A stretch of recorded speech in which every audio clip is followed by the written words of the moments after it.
तो चलिए शुरू करते हैं। आज की क्लास में हम सब लोग क्लास 12 फिजिक्स न्यूमेरिकल में बालाजी प्रकाशन से इलेक्ट्रिक करंट के किरचॉफ्स लॉ न्यूमेरिकल का पार्ट फर्स्ट देखेंगे और ये तीसरे टाइप का न्यूमेरिकल है। ठीक है, तो किरचॉफ के नियम का न्यूमेरिकल है और जिसमें सबसे पहला क्वेश्चन है कि चित्र में दिए गए परिपथ में ए बी के मध्य निकालना हमको विभवांतर। ठीक है, तो एक परिपथ दिया गया है और उसमें ए बी के बीच हमको निकालना है विभवांतर। ठीक, तो जिसका पहला क्वेश्चन है, ये हमारा डायग्राम है। 2 एम्पियर की धारा है, ए बी के बीच निकालना हमको तुल्य विभवांतर। R1 6 दिया गया, R2 4 दिया गया, समांतर क्रम में है और जो R3 है वो दिया गया 3.6 ओम। तो हम क्योंकि जानते हैं कि जो R1 R2 है वो समांतर क्रम में है, तो R1 और R2 आर इन पैरेलल। ठीक है, तो R डैश कितना आ जाएगा, ऊपर गुणा नीचे जोड़ दोनों का, तो 6 चौको 24 और 6 4 10, 24/10 यानी 2.4 ओम। अब ये वाला R डैश जो इन दोनों से मिला है, ये R3 के साथ कौन से क्रम में है, श्रेणी क्रम में, क्योंकि धारा समान है। हम ए बी के बीच तुल्य प्रतिरोध निकालना चाहते हैं, तो R डैश R3 कौन से क्रम में है, श्रेणी क्रम में है। तो तुल्य प्रतिरोध कितना हो जाएगा, R डैश प्लस R3 यानी 2.24 प्लस 3.6, टोटल 6 ओम। अब धारा हमको पता है और प्रतिरोध भी पता है, विभवांतर कितना हो जाएगा, धारा गुणा प्रतिरोध ओम के नियम से, तो 2 गुणा 6 बराबर 12 वोल्ट आंसर आ जाएगा। वी ए बी के बीच मान आ जाएगा वी का। ठीक है, बी नंबर, ये वाला डायग्राम दिया गया है इस बार। तो इस वाले डायग्राम में ए और डी के बीच दिया गया है 6 ओम का प्रतिरोध और बाहर से दिया गया है 3 ओम का प्रतिरोध। तो ये तीनों के तीनों कौन से क्रम में है, समांतर क्रम में। तो सबसे पहले इन दोनों को हम समांतर क्रम में लगाएंगे। इकट्ठा तीनों को भी लगा सकते हैं क्योंकि AD के बीच है, धाराएं अलग अलग है कोई दिक्कत नहीं, लेकिन AD के बीच विभवांतर तो सब पर सेम ही जाएगा और समांतर क्रम में धारा तो अलग अलग जाती ही है। तो R1 R2 आपस में समांतर क्रम में है। ठीक है, ये दोनों तीनों के तीनों एक दूसरे के समांतर क्रम में है। ठीक है, तो R1 और R2 समांतर क्रम में है, तो ऊपर दोनों का गुणा नीचे जोड़, तो 6 गुणा 6 6 प्लस 6 36/12 यानी 3 आ जाए, 12 3 36। अब ये वाला जो है प्रतिरोध हमने बताया था R3 से भी क्या होगा, समांतर क्रम में होंगे, तो इसके साथ भी R डैश गुणा R3 नीचे R डैश प्लस R3, 3 गुणा 3 प्लस 3 प्लस 3, 3 3 9 3 3 6, 9/6 यानी कि 1.5 ओम आ जाएगा इसके मध्य तुल्य प्रतिरोध। तो ए और डी के बीच तुल्य प्रतिरोध कितना आया है, R डैश आया है, R डबल डैश का। ठीक है, और आगे कितना लगा हुआ है, R4 लगा हुआ है। अब ये कौन से क्रम में है, श्रेणी क्रम में है, तो R double dash R4 R in series, तो तुल्य प्रतिरोध कितना हो जाएगा, R double dash plus R4। R double dash कितना निकल के आए, 1.5, R4 कितना निकाल के लाए हैं, 2.5, ऐड करेंगे तो फिर 4 ओम। विभवांतर धारा कितनी है, I है, टोटल प्रतिरोध कितना निकल के आया है, 4 ओम। 2 गुणा 4 बराबर 8 वोल्ट आंसर आ जाएगा। क्वेश्चन नंबर सेकंड देखते हैं, जिसमें कह रहा है संलग्न चित्र में 3.99 2 ओम प्रतिरोध में बहने वाली धारा का मान तथा ए और बी के बीच विभवांतर ज्ञात कीजिए। तो 2 ओम में करंट और ए और बी के बीच विभवांतर चाहिए। ये पूरा परिपथ दिया गया है। R1 2 ओम, R2 3 ओम हमने मान लिया इनका, R3 को 6 ओम। अब बैटरी जो लगी है वो 6 वोल्ट की लगी है। ठीक, करंट आई जाएगी, इसमें I1 इसमें I2, समांतर क्रम में हो गया। R1 और R2 समांतर क्रम में है, तो फिर 2 गुणा 3 नीचे 2 प्लस 3 6/5। अब ये वाला पूरा ये R3 के साथ किस क्रम में है, श्रेणी क्रम में है, तो R इक्विवेलेंट कितना हो जाएगा, R dash plus R3। 6/5 plus 6, 6 5 छक्का 30, 6 36/5 ओम आ जाएगा। ठीक है। धारा निकालने के लिए क्या करेंगे, विभवांतर बटा तुल्य प्रतिरोध। तो विभवांतर कितना है, 6 है। टोटल तुल्य प्रतिरोध कितना आया है, 36/5। 36/5 तो 6 कन 6, 6 चार 36, 5 चला जाएगा ऊपर, यानी 5/6, 5/6 एम्पियर आंसर हो जाएगा ये। ठीक है। अब हमको क्या चाहिए, V2। पहले V2 निकालेंगे, क्योंकि V दो जगह टूट रहा है, एक यहाँ पर और एक यहाँ पर। श्रेणी क्रम में अलग अलग विभवांतर है ना, ये अलग बिंदु है, ये अलग बिंदु के बीच लगा। तो इस पर V1 जा रहा है, इस पर V2 जा रहा है। तो V2 का मान, V2 के लिए करंट कितनी जा रही है V2 में, करंट तो आई ही जा रही है V2 में। प्रतिरोध कितना है, R3 है। तो V2 = IR3। ठीक। I कितना निकाले हमने, 5/6। R का मान कितना है, देखो R3 6, 6 से 6 कैंसिल, कितना आ गया, 5 वोल्ट। टोटल कितने वोल्टेज का है, 6। 5 वोल्टेज कहाँ जा रहा है, 6 ओम पर। तो बचा कितना यहाँ पर, V1 भाई V2 का मान 5 हो गया, तो V1 कितना बचा, 1।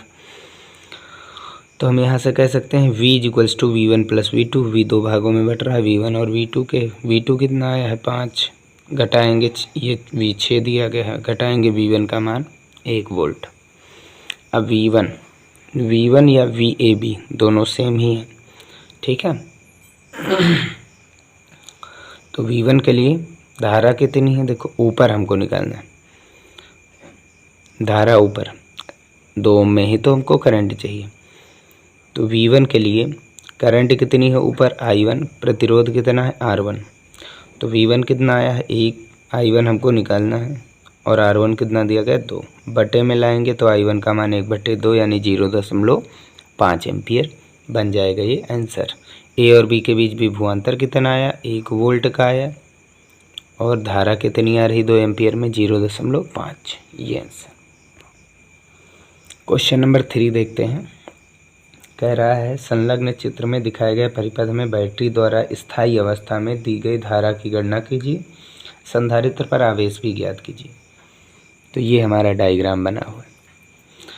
अब याद रखिए, स्थायी अवस्था में संधारित्र के पूर्ण आवेशित होने पर धारा कितनी जाएगी, 0। ठीक है। अगर संधारित्र पूर्ण आवेशित रहा होगा तो इसमें धारा कितनी जाने वाली है, 0। स्थायी अवस्था का ये याद रखिए, जहाँ जहाँ पर स्थायी अवस्था कह रहा है और संधारित्र लगा है तो वहाँ पर करंट कितनी जाने वाली है, 0। तो यहाँ से करंट घूमेगी, ये R1 नाम दे दिया गया, R2 नाम दे दिया गया, R3 ये C है, और ये क्या है, 2 वोल्ट की बैटरी। तो करंट यहाँ से घूमना शुरू करेगी। स्थायी अवस्था की बात कर रहे तो यहाँ करंट क्या जाने वाली है, हमेशा 0। तो करंट केवल इधर ही जाने वाली है। तो R1 और R3 में समान धारा है। तो R1 और R2 कौन से क्रम में है, श्रेणी क्रम में है। तो R = R1 + R3। R1 कितना है, 2 है, R3 कितना है, 6, कितना हो गया, 8 ओम। हम करंट निकालेंगे। ठीक है। बीच में इससे कोई मतलब नहीं हमको बाहर से मतलब है केवल। तो I = V/R।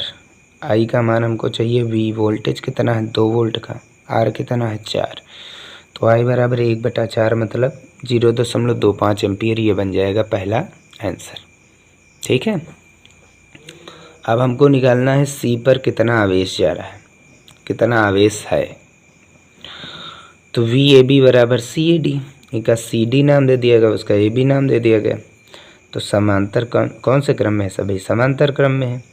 अगर समांतर क्रम में है तो सभी पर विभवांतर समान जाएगा। जितना A और B पर होगा उतना ही C और D पर होगा, उतना इन दोनों के बीच होगा। ठीक है। तो VAB = VCD। VAB हमको चाहिए A और B के बीच विभवांतर। VCD के लिए धारा कितनी जा रही है, ओम का नियम लगाएंगे। I प्रतिरोध कितना है, R3। तो I का मान कितना आया, 1/4 आया था, रखेंगे। प्रतिरोध R3 कितना है, 6 ओम है। 2 दूनी 4, 2 3 6, यानी 3/2 का मतलब 1.5 वोल्ट। तो विभवांतर कितना जा रहा है, यहाँ पर भी 1/1.5, यहाँ पर भी 1.5, और इस पर भी कितना जाएगा, इस वाले प्रतिरोध पर कह सकते हैं 1.5। अब ए बी को दो भागों में तोड़ेंगे। पहला सी पर वोल्टेज कितना जा रहा है, दूसरा आर पर कितना जा रहा है। ठीक है, सी पर कितना जा रहा है वी सी, आर पर कितना जा रहा है हमने मान लिया वी आर टू। तो वी ए बी बराबर V C plus V R two. अब क्या हुआ, वी सी हमको चाहिए, वी ए बी कितना निकल के आया है 1.5। अच्छा, वी आर टू का मतलब क्या हुआ, इसमें करंट कितनी जा रही है आई, और प्रतिरोध कितना है आर टू पर, आर टू है। ठीक है, तो यहाँ पर वी आर टू की वैल्यू रखेंगे भाई, V two V is equals to I R होता है, बस वही फार्मूला रखेंगे। ठीक है, चाहे आप इसे वी वन वी टू दे दीजिए, वही तो रहेगा सर। करंट कितनी जा रही है इसमें, 0 जा रही है, तो यानी ये वाला प्रतिरोध कितना हो जाएगा, 0 हो जाएगा। तो जितना ए बी पर विभवांतर उतना ही सी पर जा रहा है विभवांतर। तो ए और बी के बीच कितना विभवांतर है 1.5, तो सी पर ही टोटल विभवांतर जाएगा, क्योंकि करंट इसमें क्या है 0, तो सी वाले पर ही विभवांतर कितना होगा 1.5 वोल्ट।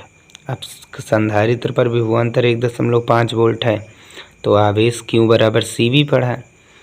तो क्यू का मान हमको चाहिए, सी का मान कितना दिया गया 2, और वी का मान कितना आया है अभी निकल करके 1.5, तो फिर इनका गुणा कराने पर 3 माइक्रो कूलाम आ जाएगा आंसर।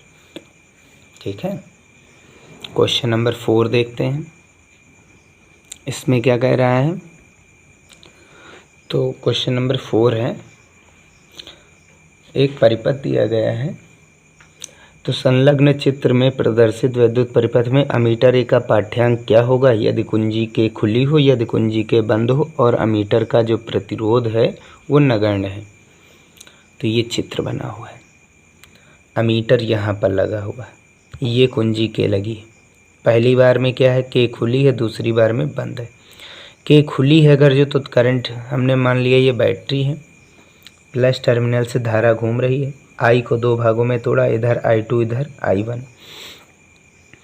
तो देखा जाएगा जब ये खुली है तो क्या इधर से धारा जाएगी, नहीं जाएगी, तो I1 का मान 0 हो जाएगा, यानी I2 को ही हम क्या कह देंगे आई। तो बैटरी से तुल्य धारा या कुल धारा किधर से केवल जाएगी, यहाँ से ऐसे घूमेगी, यहाँ पर दो जाने वाली नहीं है। ठीक है, क्योंकि ये तार कटा है, स्विच यहाँ से ऑफ है। तो यहाँ से हम कह सकते हैं ये आई धारा घूमना यहाँ से शुरू कर रही है, तो R2 और R3 क्या हो जाएंगे, श्रेणी क्रम में हो जाएंगे। और श्रेणी क्रम में R बराबर क्या होता है R2 प्लस R3, तो ये 4 और 2 6 ओम का हो जाएगा तुल्य प्रतिरोध। ठीक है, अब हम करंट निकालेंगे। तो करंट पूरे परिपथ में कितनी घूम रही, I। इस वाले में I2 किसके बराबर, I के ही बराबर हमने तोड़ दिया ताकि आसानी हो अगले वाले क्वेश्चन के लिए। तो I है, अमीटर ए में भी करंट कितनी जाएगी, I ही जाएगी। तो अमीटर ए क्या बताता है, धारा का मान बताता है, और इसका प्रतिरोध कितना दिया गया है 0 दिया गया। ठीक है, तो I equals to V upon तुल्य प्रतिरोध, V कितना वोल्टेज 9, प्रतिरोध तुल्य कितना आया है 6 आया है, 9/6 यानी 3/2 बराबर हल करने पर 1.5 एम्पियर। तो जब कुंजी खुली हो तो अमीटर से कितनी विद्युत धारा जा रही है, इस वाले तार से 1.5 एम्पियर। इसका मतलब अमीटर का पाठ्यांक 1.5 एम्पियर है। कब, जब कुंजी के खुली हो। जब कुंजी के बंद होगी तब क्या होगा, तो कुंजी के बंद होगी यानी अब की बार कुंजी बंद हो गई, तो इधर से करंट कितनी जा रही I1, इधर से कितनी जा रही I2। अब R1 और R2 कौन से क्रम में आ गए, समांतर क्रम में आ गए। हमको I2 अभी भी चाहिए, क्योंकि I2 किस में जा रहा है, अमीटर में जा रहा है, और अमीटर वाली धारा हमको चाहिए। तो अमीटर वाली धारा कितनी है I2 है, तो I2 का मान चाहिए। तो जब कुंजी के बंद हो तो I1 का मान अब 0 होगा नहीं, R1 और R2 अलग अलग धाराएं जा रही, तो ये समांतर क्रम में है। तो R1 R2 R in parallel, R dash R1 गुणा R2 प्लस बटा R1 प्लस R2। 8 चौक 32, 8 4 12, तो 8 चौक 32 होता है, और 4 3 12 होता है। ठीक है, तो 8/3 ओम आ जाएगा इसके बीच प्रतिरोध। अब इनको हम इधर ले आए शिफ्ट करके। अब ये वाला इसके साथ किस क्रम में है, श्रेणी क्रम में है। तो R डैश R3 से श्रेणी क्रम में हो गया, तो R equivalent R dash plus R3, R dash 8/3 plus 2, 3 दूनी 6, और 8 14/3 ओम आ जाएगा। अब आई हम निकाल सकते हैं, तुल्य धारा निकालेंगे पहले। आई इक्वल्स टू वी अपान क्या होता है, आर तुल्य। तो वी तुल्य बेटा आर तुल्य बराबर आई तुल्य। आई का मान, वी का मान कितना है 9 है, और आर का मान तुल्य कितना है 14/3। तो 3 ऊपर जाएगा, 9 त्रिक 27/4 एम्पियर। अब नाम दिए दे रहे हैं, इधर सी डी नाम, इधर ए बी नाम, तो दोनों पर विभवांतर समान जाएगा क्योंकि बिंदु समान है। ठीक है, समांतर क्रम में है, धारा समान, विभवांतर समान जाएगा। तो इसमें धारा कितनी जा रही है, I1 जा रही, इसमें कितनी जा रही, I2 जा रही है। तो वी ए बी बराबर सी वी सी डी हो गया। ए बी में धारा कितनी है, ए और बी से धारा कितनी जा रही है, I2। प्रतिरोध कितना है, R2, तो I2 सी डी के बीच V बराबर IR होता है। सी और डी के बीच धारा कितनी जा रही है, I1। प्रतिरोध कितना है, R1। तो V2 का मान हमको चाहिए, R2 का मान कितना है 4 है, I1 का मान निकालना है, R1 का मान कितना है 8 है। तो 4 1 4, 4 दूनी 8। I1 का मान निकालेंगे तो 2 हो जाएगा नीचे, तो I1 बराबर I2/2। अब तुल्य धारा कितनी है, I बराबर I1 प्लस I2। I ही तो टूटी थी I1 और I2 में, तो I बराबर I1 प्लस I2 किरचॉफ के प्रथम नियम से। I का मान कितना है 27/14 उठा के रखेंगे। I1 का मान कितना है I2/2, ये देखो अभी निकाला। I2 हमको चाहिए क्योंकि अमीटर में कौन सी धारा जा रही, I2। तो 2 ये 2 1 2 और 1 3, 3 I2/2 हो जाएगा। 2 7 14, 3 9 27। तो I2 का मान कितना आ गया 9/7 एम्पियर। यानी अमीटर में जो धारा जा रही है I2 उसका मान कितना है 9/7 एम्पियर। यही आंसर है। तो क्वेश्चन नंबर 5 देखते हैं। इसमें कह रहा है संलग्न परिपथ में लगी बैटरी का विद्युत वाहक बल 12 वोल्ट तथा आंतरिक प्रतिरोध 0 मानकर अमीटर ए के पाठ्यांक की गणना कीजिए। जब कुंजी के खुली हो, जब कुंजी के बंद हो। अमीटर का प्रतिरोध नगण्य है। तो सेल का जो बैटरी लगी है उसका आंतरिक प्रतिरोध भी नगण्य है जिसे 0 माना गया है, और अमीटर का भी प्रतिरोध 0 माना गया है। ठीक है, तो ये परिपथ लगा है, 12 वोल्ट की बैटरी है। आई को हमने तोड़ दिया I1 प्लस I2 में। ठीक है, तो हमको निकालना क्या है, हमको निकालना अमीटर ए का पाठ्यांक, यानी इस वाले जो अमीटर लगा है यहाँ पर उसमें कितनी धारा जाने वाली है। तो आई को हमने तोड़ दिया, I1 इधर जा रही है R1 के संगत, I2 इधर जा रही है R2 के संगत। ठीक है, पहला केस है जब कुंजी के खुली हो, तो करंट का मान हमको चाहिए I का मान, क्योंकि हर बार करंट टोटल कितनी जाने वाली I ही जाएगी। यहाँ से टोटल मिलेंगी, यहाँ पर बटेंगी धाराएं और फिर इस बिंदु पर आकर के मिलेंगी, फिर से I बन जाएंगी। ठीक है ना। तो जब पहला केस कुंजी के खुली हो, यानी ये खुली है, तो फिर I2 कितनी होने वाली है 0। तब I1 को ही हम क्या कह देंगे, I ही कह देंगे, क्योंकि इधर धारा जाएगी ही नहीं, पूरी धारा ऐसे ही बह जाएगी। उधर धारा नहीं जाएगी क्योंकि इधर तार खुला हुआ है, कुंजी खुली हुई है। तो कह सकते हैं V इक्वल्स टू क्या होता है IR। तो I बराबर V अपान E, क्योंकि एक ही प्रतिरोध है, एक ही बैटरी है, तो लग जाएगा ये डायरेक्ट फार्मूला। तो करंट कितनी है, I1 और I दोनों सेम ही है, उधर करंट नहीं गई है ना। तो I equals to V upon R का मान लगाएंगे तो V कितना है 12, R का मान कितना है 40। तो 4 दाम 40, 4 3 12, तो 3/10 का मतलब 0.3 एम्पियर आंसर हो गया।